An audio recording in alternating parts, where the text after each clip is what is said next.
السلام علیکم، آپ دیکھ رہے ہیں کے نیوز ایچ ڈی۔ میں ہوں حارث علی شاہ گیلانی۔ چلتے ہیں آج کی اہم خبروں کی طرف۔ ملکی اور غیر ملکی تازہ ترین خبروں سے باخبر رہنے کے لیے ہمارا چینل سبسکرائب کیجیے۔ لیے چلیں گے رینالہ خورد۔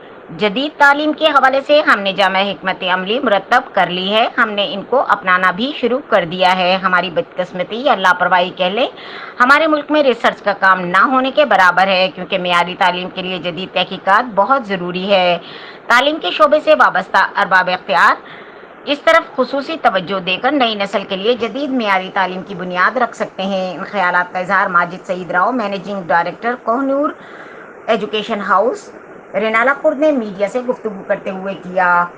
انہوں نے مزید کہا کہ اس تیزی کے دور میں سائنسی مضامین، کمپیوٹر، سادہ و آسان انگلش، جبکہ باقی تمام مضامین علوم کی نئی جدت لانے کے لیے کوشش کی جا رہی ہے۔ ماہر تعلیم، ماہر اقتصادیات، تمام علوم کے ماہرین پر مشتمل ایک ایسی ٹیم تیار ہو جو اس پر خصوصی توجہ دے کر بچوں کے لیے بہترین رہنمائی فراہم کرے تاکہ وہ کسی بھی میدان میں کامیاب ہو سکیں۔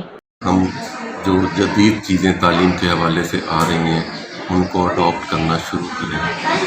ہماری بدقسمتی کہہ لیں یا ہماری لاپرواہی کہہ لیں، ہمارے ملک میں ریسرچ کا کام نہ ہونے کے برابر ہے، لیکن جو دنیا ریسرچ کرتی ہے ہم اس سے بھی استفادہ حاصل نہیں کرتے۔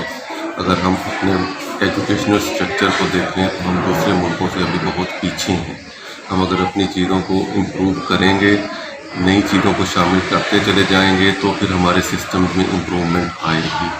ہمیں چاہیے کہ جو دنیا میں ریسرچ ہو رہی ہیں ان کو غور سے دیکھیں، چیزیں سمجھیں، اور جو چیزیں ہمارے ایجوکیشن سسٹم میں فٹ ہو سکتی ہیں، چل سکتی ہیں، جن سے ہمیں آؤٹ پٹ مل سکتا ہے، ان کو اپنے سسٹم میں شامل کریں۔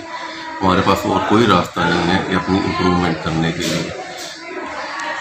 مزید خبروں اور اپڈیٹس کے لیے ہمارے ساتھ رہیے گا، تب تک کے لیے اپنا خیال رکھیے گا۔ اللہ حافظ۔